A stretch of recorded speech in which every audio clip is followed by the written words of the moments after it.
வங்கக்கடலில் மையம் கொண்டுள்ள மோன்தா புயல் மணிக்கு 17 கிலோமீட்டர் வேகத்தில் நகர்கிறது.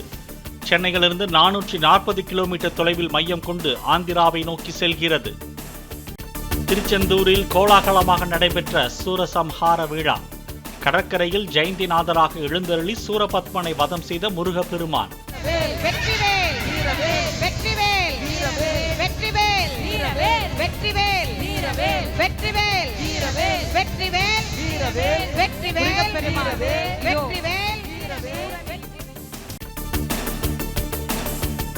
யானை முகம் கொண்ட தாரகாசுரன் சிங்க முகம் கொண்ட சிங்கமுகாசுரனை வதம் செய்த பின் சூரபத்மனை வதம் செய்தார் ஜெயந்திநாதர். சம்ஹாரம் செய்து சேவர் குடியாகவும் மயிலாகவும் ஆட்கொண்ட பெருவிழாவில் விண்ணதிர ஒலித்தது பக்தர்களின் அரோகரா முழக்கம். திருச்செந்தூரில் சூரசம்ஹாரத்தை காண குவிந்த லட்சக்கணக்கான பக்தர்கள். முருகனுக்கு அரோகரா என பக்தி முழக்கம் எழுப்பி வழிபாடு. மோன்தா புயல் நாளை கரையை கடக்க உள்ள நிலையில் ஆந்திர முதலமைச்சர் சந்திரபாபு நாயுடுவுடன் பிரதமர் நரேந்திர மோடி தொலைபேசியில் பேச்சு. முன்னெச்சரிக்கை நடவடிக்கை மற்றும் ஏற்பாடுகள் குறித்து கேட்டறிந்தார். மோன்தா புயல் எச்சரிக்கை காரணமாக விசாகப்பட்டினத்திலிருந்து இன்று சென்னை புறப்பட இருந்த விரைவு ரயில் ரத்து. நாளை காலை 10 மணிக்கு சென்னையிலிருந்து விசாகப்பட்டினம் செல்ல இருந்த விரைவு ரயில் சேவையும் ரத்து. நாளை திருவள்ளூர் மாவட்டத்திற்கு மிக கனமழைக்கான ஆரஞ்ச் அலர்ட். சென்னை வானிலை ஆய்வு மையம் எச்சரிக்கை. நாளை சென்னை உள்ளிட்ட 8 மாவட்டங்களின் ஓரிரு இடங்களில் கனமழை பெய்யக்கூடும் என வானிலை மையம் தகவல். செங்கல்பட்டு, காஞ்சிபுரம், தேனி, தென்காசி, கன்னியாகுமரி உள்ளிட்ட மாவட்டங்களின் ஓரிரு இடங்களிலும் கனமழைக்கு வாய்ப்பு. சென்னை உள்பட வட தமிழக மாவட்ட கடல் சீற்றத்துடன் காணப்படும். மோன்தா புயல் நாளை தீவிர புயலாக வலுப்பெற்று ஆந்திராவில் கரையை கடக்கும் நிலையில் வானிலை மையம் எச்சரிக்கை. சென்னை உள்பட வட தமிழக கடலோர மாவட்டங்களின் ஓரிரு இடங்களில் நாளை பலத்த தரைக்காற்று வீச வாய்ப்பு. மணிக்கு 30 முதல் 40 கிலோமீட்டர் வேகத்தில் வீசக்கூடும் என வானிலை மையம் தகவல். இன்றும் நாளையும் தமிழக கடலோர பகுதிகளில் சூறாவளி காற்று அதிகபட்சமாக மணிக்கு 65 கிலோமீட்டர் வேகத்திலும் வீச வாய்ப்பு. கடற்பகுதிகளுக்கு மீனவர்கள் செல்ல வேண்டாம். கடலில் இருப்பவர்கள் கரை திரும்ப வானிலை மையம் அறிவுறுத்தல். நெல்லின் ஈரப்பதத்தை 22% அதிகரிப்பது குறித்து பல்வேறு இடங்களில் 3வது நாளாக மத்திய குழுவினர் ஆய்வு. தாம்பரம், மதுரை, காஞ்சிபுரம், மயிலாடுதுறை உள்ளிட்ட இடங்களில் ஆய்வு நடத்தி நெல் மாதிரிகள் சேகரிப்பு. அடுத்த ஆண்டு தேர்தல் நடைபெறும் தமிழ்நாட்டில் SIR எனப்படும் சிறப்பு வாக்காளர் பட்டியல் தீவிர திருத்தம் மேற்கொள்ளப்படும். கேரளா உள்ளிட்ட மேலும் 11 மாநிலங்களிலும் நடைபெற உள்ளதாக தேர்தல் ஆணையம் அறிவிப்பு.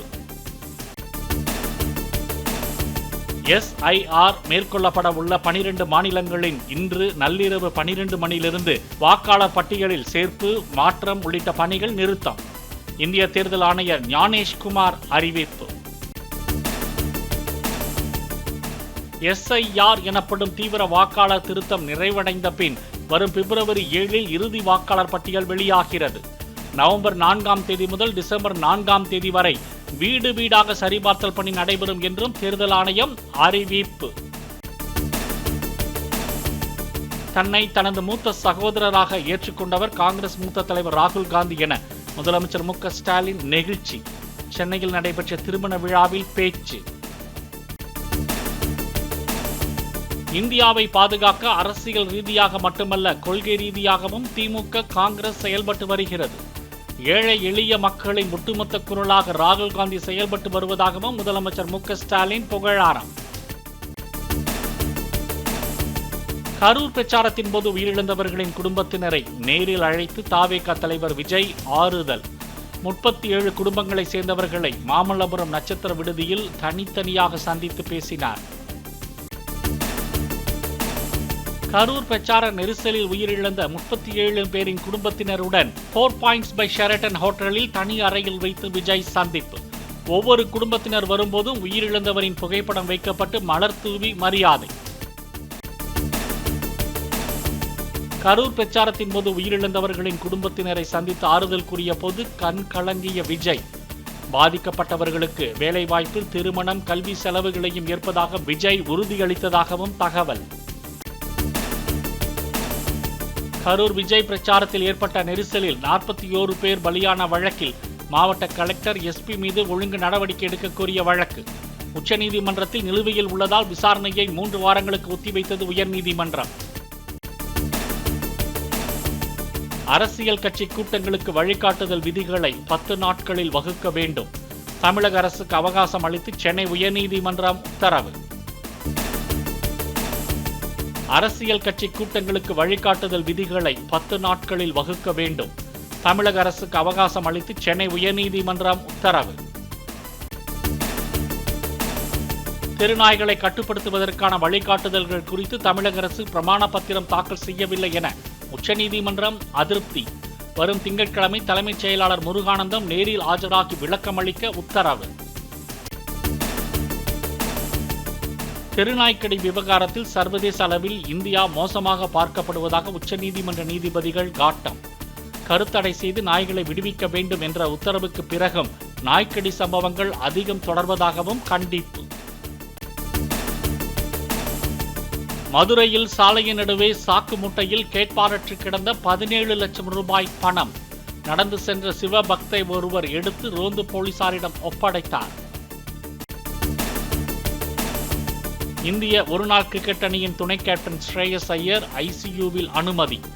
ஆஸ்திரேலிய பேட்ஸ்மேன் அடித்த பந்தை கேட்ச் பிடிக்கும் போது ஏற்பட்ட காயத்தால் மார்பு விலா எலும்பு பகுதியில் இரத்த கசிவு. ஆஸ்திரேலிய மருத்துவமனையின் ஐசியூவில் உள்ள இந்திய கிரிக்கெட் வீரர் ஸ்ரேயஸ் ஐயரின் மண்ணீரலிலும் காயம். 7 நாள் தொடர் மருத்துவ கண்காணிப்பில் இருப்பார் என்றும் பிசிசிஐ வட்டாரங்கள் தகவல். பிளே ஸ்டோர் மற்றும் ஆப் ஸ்டோரில் இருந்து பாலிமர் செயலியை QR கோடு மூலம் பதிவிறக்கம் செய்யுங்கள். செய்திகளை உடனுக்குடன் பெறுங்கள்.